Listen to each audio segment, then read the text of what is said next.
Muy buenos días a todos y bienvenidos un lunes más a el análisis económico del día en Geopolítica Diaria, el espacio donde desenredamos juntos lo que mueve el dinero, el poder y los mercados en este mundo cada vez más revuelto. Hoy es 27 de abril de 2026 y créanme, arrancamos la semana con una agenda que no da tregua, así que pónganse cómodos porque tenemos petróleo por las nubes, una Reserva Federal en su recta final, los gigantes tecnológicos abriendo la caja de los truenos y bancos centrales latinoamericanos jugando al equilibrista. Vamos al grano. Empezamos por donde más duele, por el bolsillo y por el surtidor. El estrecho de Hormuz sigue prácticamente cerrado tras un fin de semana en el que Estados Unidos e Irán ni siquiera lograron sentarse a hablar. Y eso, en lenguaje de mercado, significa una sola cosa: presión sobre los precios. El barril de petróleo Brent llegó a subir casi un 3% durante la madrugada hasta tocar los $108,50, después de que Irán lanzara una oferta de última hora para reabrir el estrecho a cambio de aplazar las conversaciones sobre su programa nuclear. Es un movimiento ajedrecístico clásico: Teherán mueve ficha, Washington calla, y el crudo decide. Por ese cuello de botella pasa cerca de la quinta parte del petróleo mundial, así que cada hora que permanece bloqueado es una hora más de presión inflacionaria para medio planeta. Los futuros del Standard & Poor's 500 abrieron ligeramente a la baja, mientras que el Nasdaq aguantó en verde, sostenido por la euforia tecnológica de la que les voy a hablar enseguida. Y hablando de tensiones, el director ejecutivo de Chevron, Mike Wirth, lanzó un mensaje muy interesante sobre Venezuela. Dijo que tras la captura de Nicolás Maduro las cosas han mejorado, pero advirtió que los cambios en la política petrolera venezolana todavía no son suficientes para atraer la inversión que el sector necesita. Faltan logística, falta personal cualificado y falta confianza, así que el petróleo venezolano, por ahora, seguirá siendo más promesa que realidad. Y eso en plena crisis de Hormuz duele todavía más.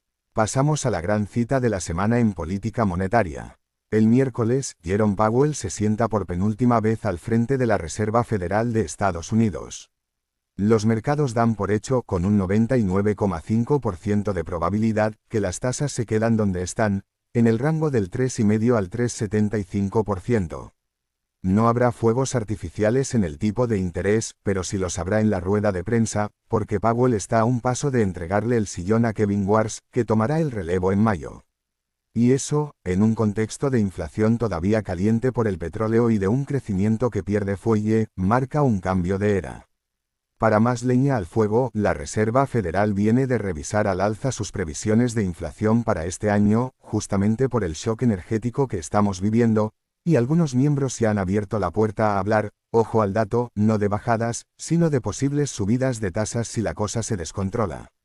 Y no es solo Estados Unidos. Esta semana también deciden los bancos centrales de Brasil, Chile y Colombia, y cada uno va a su ritmo.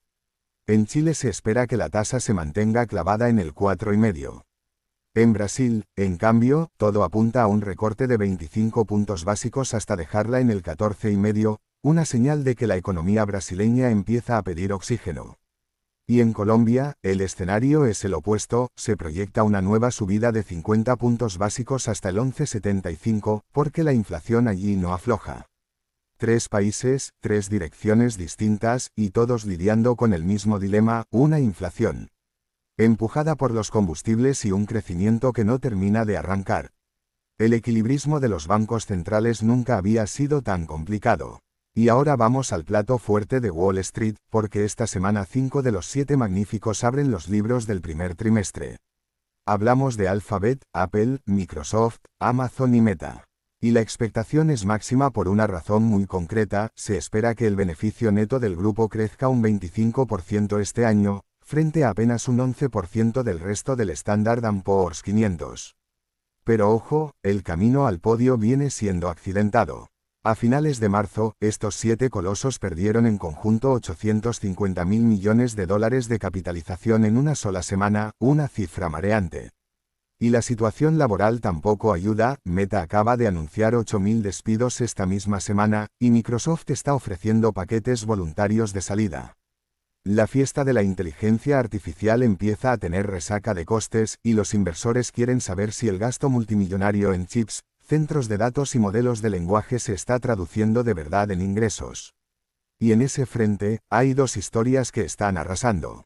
La primera es Nvidia, que ha sumado $1 billón de capitalización en apenas 4 semanas y ya supera los 5 billones de valor de mercado. Léanlo otra vez, 5 billones. Es más que el Producto Interior Bruto de Japón. La segunda historia es la resurrección de Intel. Sus acciones han subido un 110% en lo que va de año y la semana pasada tocaron su máximo histórico tras 25 años de travesía por el desierto. Su director ejecutivo, Lip-Bu Tan, defiende que en la era de la inteligencia artificial los procesadores tradicionales vuelven a ser estratégicos y de momento el mercado le está comprando el relato.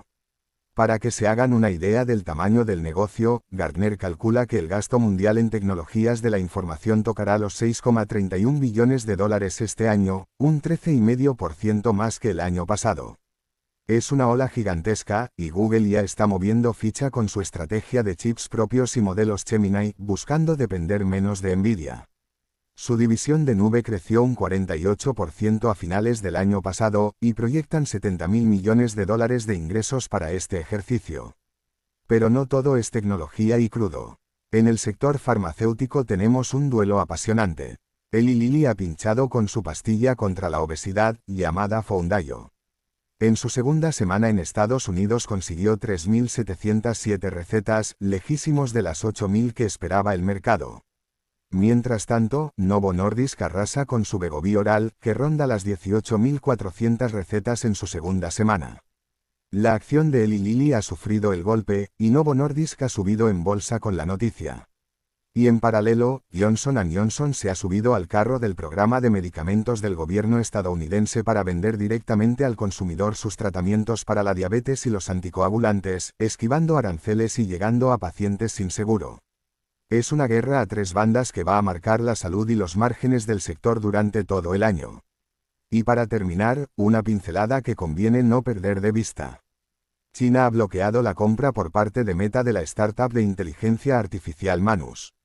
Pekín está endureciendo el control sobre la salida de talento y tecnología hacia Estados Unidos, justo en la antesala de la cumbre prevista entre el presidente Trump y el presidente Xi.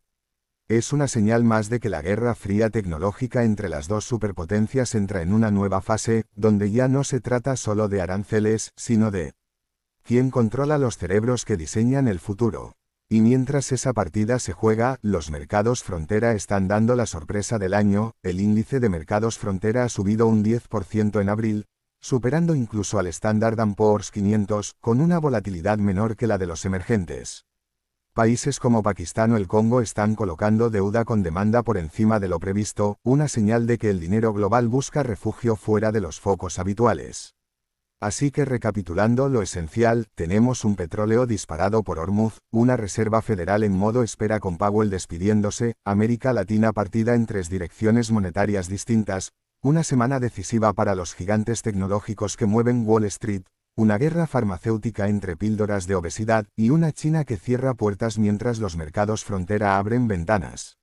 La fotografía global de hoy es la de un mundo donde la geopolítica vuelve a mandar sobre la economía, donde cada decisión de un mandatario mueve más mercado que cualquier informe de resultados, y donde el inversor que no levante la vista del Excel se va a perder lo importante. Mantengan el cinturón abrochado, porque esta semana promete y mucho.